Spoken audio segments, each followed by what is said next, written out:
24시간 불이 꺼지지 않는 나라. 감당할 수 있겠니? Coming up on Arirang News. COVID-19 infections are on the rise for a fifth consecutive week in South Korea, with the number of cases topping 57,000 last week amid weakening immunity and new variations. Scorching heat is baking South Korea, leading to the deaths of at least 17 people over the weekend. People around the world are also suffering, with millions in the U.S. under heat warnings and continuing wildfires in Europe. North Korea is apparently resuming its foreign diplomatic activities, with delegations from China and Russia taking part in its Victory Day celebrations. But the regime seems to be putting more emphasis on bolstering ties with Russia.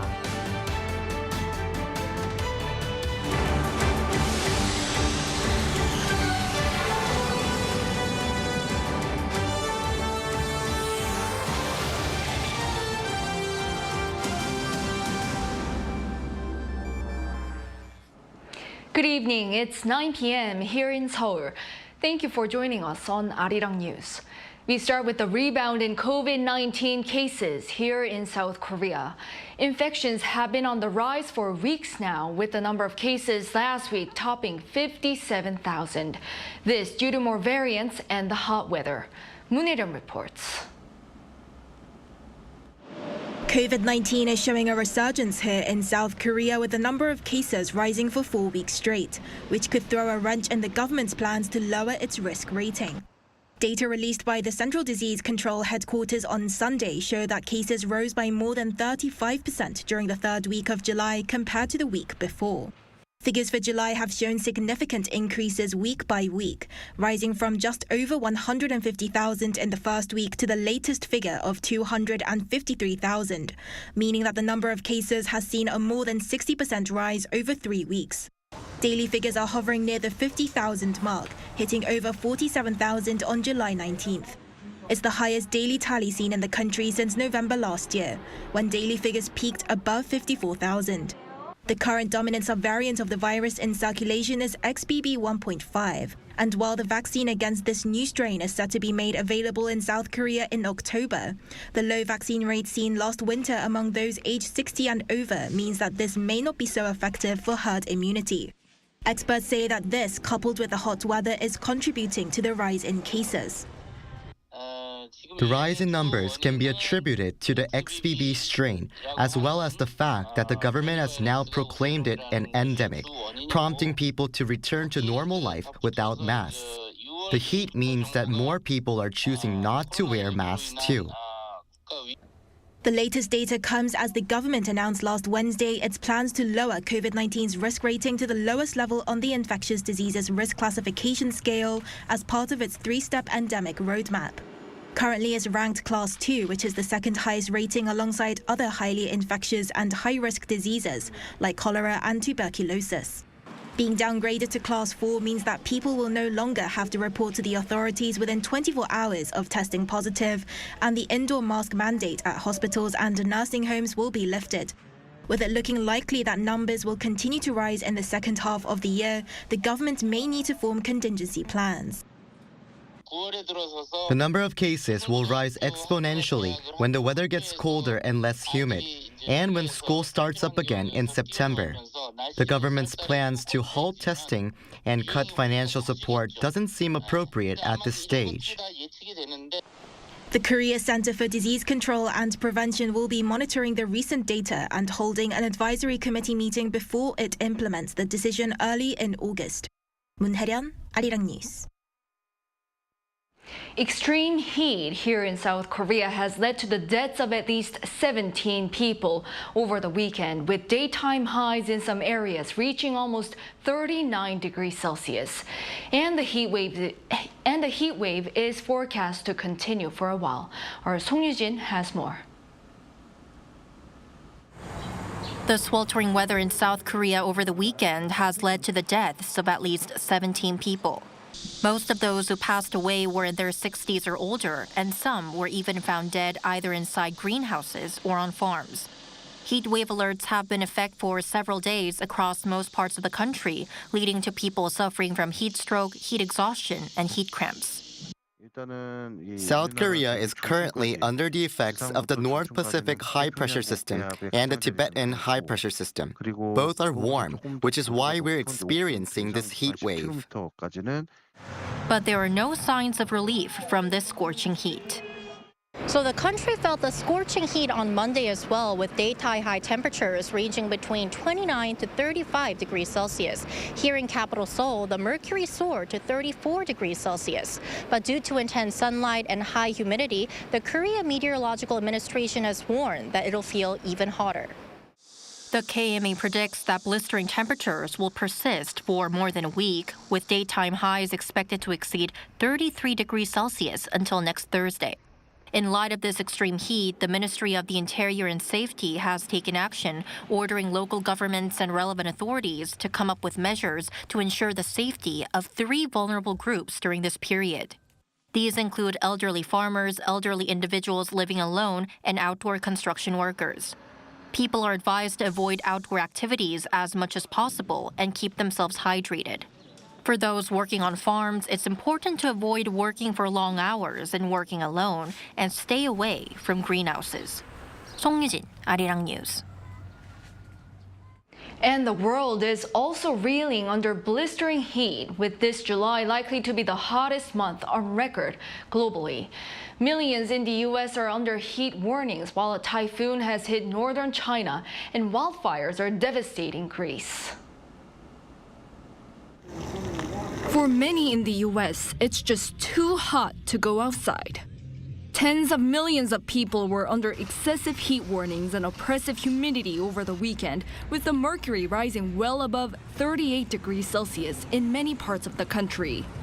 The heat index reached 39 degrees Celsius in New York City, where the authorities encouraged residents to use cooling centers. It's unreal. I can't believe it. It's too hot. It's just too hot. I feel like I can't go anywhere without sweating, and I feel like I really can't go anywhere without sweating. In the subway station's a sauna. Like it's free, but it doesn't feel good. It does not feel good. Not only individuals, but the heat wave is also taking toll on businesses as well.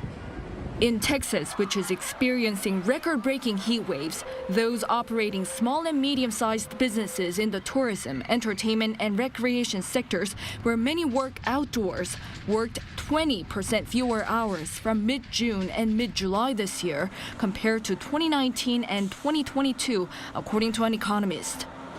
And it's not just the U.S. China has also seen volatile weather this summer. Some parts, including the Xinjiang region, have seen some of the most brutal summer heat in recent years, reporting temperatures as high as 52 degrees Celsius earlier this month. China was also slammed by Typhoon Doksuri over the weekend, with more than 31,000 people being evacuated from the capital, Beijing. Meanwhile, a total of 667 fires have broken out across Greece in the past 10 days, including 10 major ones. The island of Rhodes, known for its resorts, have been especially hard hit, with 20,000 vacationers evacuating the island earlier this month due to the wildfires. President Yoon on Monday called on U.S. lawmakers to support closer exchanges and investment with South Korea as Seoul looks to shield its tech firms from the fallout of America's industrial policies on global supply chains. Meeting with a U.S. delegation of 8 House members led by the chair of the Ways and Means Committee, the South Korean leader requested Congress's support in order to, in his words, continue demonstrating global leadership as a high-tech and value-based alliance. The Ways and Means Committee oversees trade policies, including those on foreign supply chains and free trade agreements. The delegation, including Committee Chair Jason Smith and Michelle Park Steele, met with Korea's Trade and Industry Minister Lee Chang-yang, who said an amicable solution is needed to address concerns regarding U.S. industrial policies on producing batteries and semiconductors in particular. Recently, North Korea is seemingly focusing on strengthening relations with Russia, in particular at a time when Moscow is increasingly isolated from the international community since its invasion of Ukraine. Our foreign affairs correspondent Bae Eun-ji explains what's behind this. After around 3 years of isolation during the COVID-19 pandemic, North Korea is slowly resuming foreign diplomatic activity. Delegations from Russia and Chinese were recently invited to Pyongyang, and throughout the military parade held last Thursday, Kim Jong-un was seen constantly talking and exchanging smiles with the Russian defense minister, Sergei Shoigu, and Chinese Communist Party Politburo member Lee Hong-jung. South Korea's Unification Ministry expressed strong regret over last week's parade and assessed that the event seems to have been the North's attempt to show its solidarity with Beijing and Moscow. North Korea needs to put a stop to its nuclear development program and provocations and take the right path to achieve denuclearization, peace, and prosperity on the Korean peninsula. The North especially seems to be focusing on strengthening relations with Russia. The regime's propaganda weekly newspaper 통일 신보 on Saturday featured a significantly higher number of photos of the Russian defense minister, while paying relatively less attention to the Chinese official. Its state-run newspaper also carried almost 3 times more the number of photos of the Russian delegation compared to those of the Chinese delegation. This comes at a time when Russia has no other choice but to strengthen cooperation with the North, as it's isolated from the international community, whereas China is trying to be more careful in line with its recent efforts to manage the intense rivalry with the U.S. Meanwhile, on recent speculation that the North is supplying weapons to Russia, the Defense Ministry explains that any type of weapons trade with North Korea is banned under UN Security Council resolutions, and noted that the government is closely monitoring the situation. Our government's stance remains that illegal weapons trade with North Korea, which violates UN Security Council sanctions against North Korea and harms the international community's peace and security, must stop immediately. Pundits say the North's recent move shows that blocs are indeed solidifying in the region, as South Korea, U.S., and Japan are also working to strengthen three-way security cooperation, as leaders of the 3 countries are set to hold a summit in Washington next month. This shows that both Koreas appear to be shifting from what was described as strategic ambiguity to take clearer steps in diplomacy. Bae Eun-ji, Arirang News.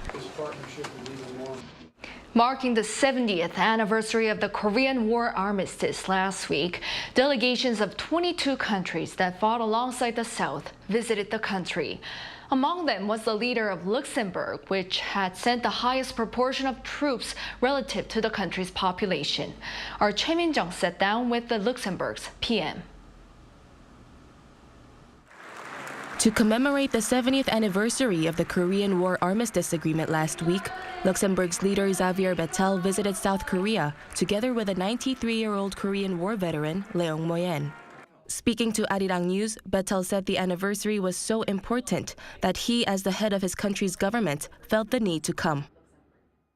So for us, it's important. That's the reason why I came myself. Also, that the Prime Minister was important for myself to be here, and also with a veteran, shows the importance for my country. 7 decades ago, Luxembourg was a country with a population of only around 200,000 people. Despite its small size, the country decided to send 100 combat troops to South Korea, the largest number of troops in terms of ratio to population among countries that fought in the Korean War. The Prime Minister explained that it was a soldier's choice to fight for freedom and democracy. It was a free choice of young guys. And when I spoke to Mr. Moyen, he told me that it was just a short time after Luxembourg was attacked by the Germans. So he decided to defend, even if it was far away, also democratic values. So that's the reason why he decided to come. It was his choice, but I respect it, and we Luxembourg supported it. The leader also said the Korean War had never been spoken about in his country as much as it was last week, thanks to his and the veterans' presence at South Korea's commemoration events. So that's what is good to keep in mind, and not to forget. We have to learn from every conflict, because we always say history has not to repeat, and we see that history is repeating all the time. And since the war, the Prime Minister said relations between South Korea and Luxembourg have been good and will be developed further. But we will open an embassy now in Seoul. Maybe Seoul, Korea will open an embassy in Luxembourg too. That would be next step. He also looks forward to potential visits to Luxembourg by South Korea's president and veterans minister in the future. I think this is important because the survivors of the Korean War, 5 are not able to travel, but they would be very happy and moved to see that even if they are not able to travel, they are not forgotten. Luxembourg's leader stressed that the Korean War has proved South Korea and his country are trusted partners and that even distance doesn't determine the size of friendship. Choi Min-jung, Arirang News. Amid high inflation in the country, real wages in South Korea have dropped for 3 consecutive months. According to the Ministry of Employment and Labor on Monday, the average monthly income per employee of companies with more than 1 regular staff in May was 3.7 million won, which is around $2,900 US. This is a 3.1% increase year-on-year, but after adjusting for inflation, it was a 0.2% drop. The total real wage from January to May decreased by 1.7% compared to the previous year, which is the first decline in 6 years. Possibly as early as this year, 100 prospective nannies or home helps from overseas may be coming to Seoul to work. The Ministry of Employment and Labor has proposed a plan that will allow the employment of foreign nationals for child caring and to do housework. Currently, only non-Koreans who already possess a long-term visa are able to work in these areas. But the ministry is looking into seeking the issuance of non-professional employment visas to workers from abroad. The government will consider applicants' experience and linguistic ability and ensure that they don't have a criminal record. This would hopefully lessen the burden on parents and induce them to have more children, thereby helping overcome the country's low birth rate. The plan is expected to be finalized in the 3rd quarter and implemented soon after. U.S.-based private equity firm Lone Star Funds has appealed against an international tribunal ruling ordering South Korea to pay damages of $216.5 million to the company over the sale of a commercial bank decades ago. Lone Star had previously expressed discontent with the amount that the ICSID had ordered the Korean government to pay as compensation, which was smaller than the $4.68 billion it sought in a claim filed in 2012. Seoul's Justice Ministry said on Monday that it was notified by the International Center for Settlement of Investment Disputes on Saturday of the decision. It added that it would review the firm's claims and also file for an annulment of the tribunal's order. In other news, Saudi Arabia will reportedly host Ukraine peace talks next month. Western countries, Kyiv, and major developing countries like India and Brazil have been invited, but not Russia. Chung Won-ju has more. Saudi Arabia is set to host peace talks in August among Western countries, Ukraine, and key developing nations, including India and Brazil.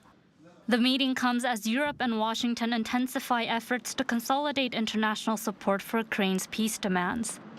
The Wall Street Journal first reported on Saturday, citing diplomats involved, that the meeting would bring senior officials from up to 30 countries, which include Indonesia, Egypt, and Mexico, among others, to the Red Sea port city of Jeddah, tentatively on the 5th and 6th of August. According to the report, Ukraine and Western officials are hoping the talks, which exclude Russia, will lead to international backing for peace terms favoring Ukraine. It's not yet clear how many countries will attend, but the report said countries that took part in a similar round of talks in Copenhagen in June are expected to do so again. Britain, South Africa, Poland, and the EU are among those who have confirmed their attendance, as has United States National Security Advisor Jake Sullivan.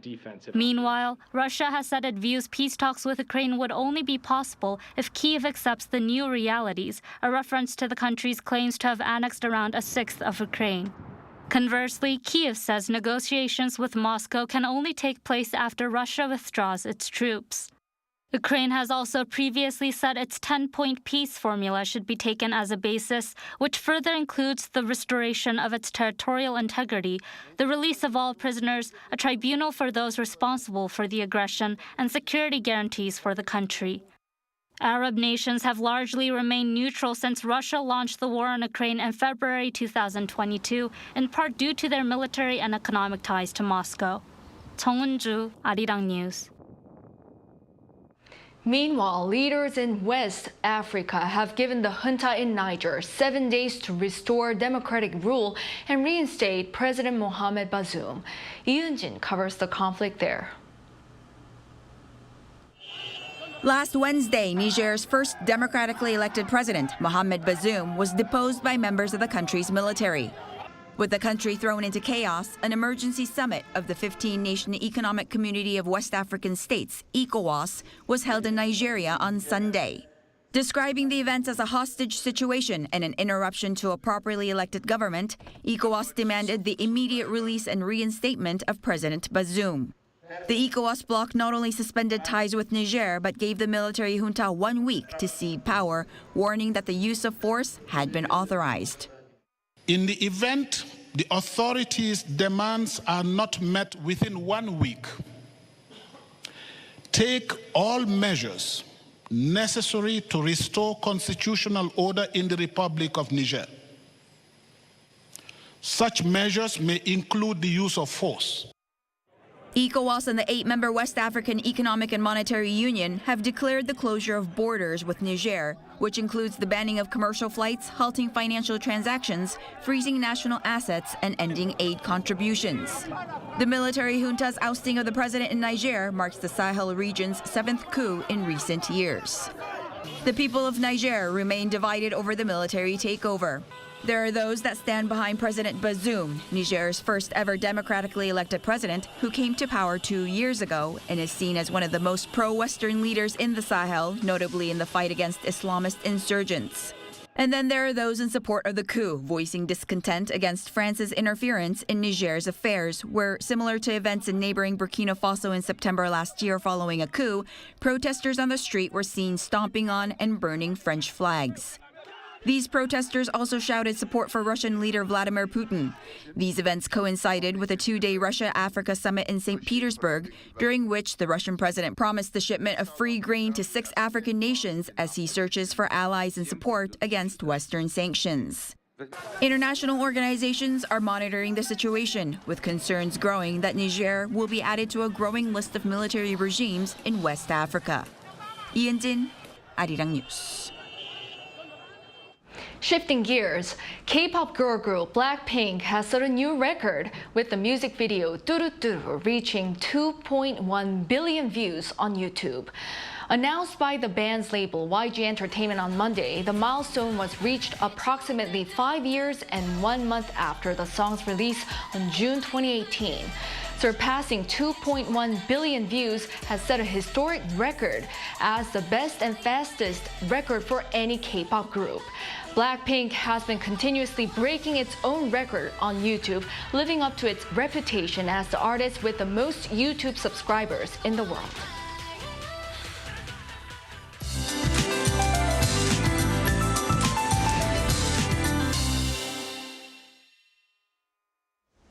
The intense heat is forecast to persist across South Korea. For Seoul, overnight lows will be exceeding 25 degrees Celsius, which is considered a tropical night phenomenon. Maximum temperatures will be higher than today at 35 degrees Celsius tomorrow. To avoid any heat-related illnesses, drink plenty of water and avoid staying outside for too long. Under blazing sunshine, UV ray index will be extremely high again tomorrow. The entire nation will see UV ray index in the very high range. Sunburn is possible within just a couple of minutes, so make sure to wear your sun protective items. Morning temperatures in Seoul will be starting off at 27 degrees. Sweltering conditions are expected for the daytime. Highs in Seoul will get up to 35. Daejeon, Gwangju, Daegu, and Gyeongju will be topping out at 36 degrees. Tropical nights are expected for the remainder of the week. For Jeju Island, showers are expected for Thursday and Friday. That's all for now, and here are the weather conditions around the world.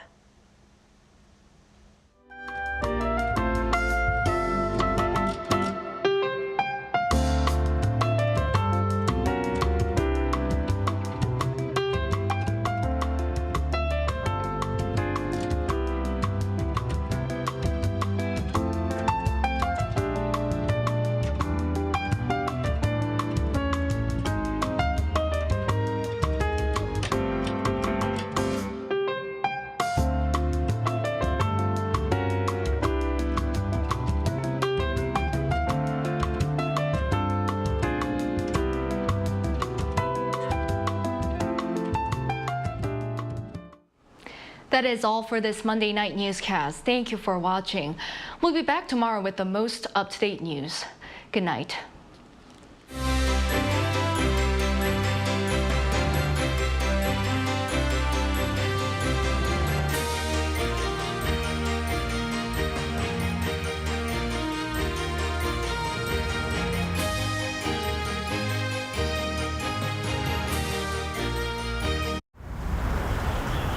Welcome.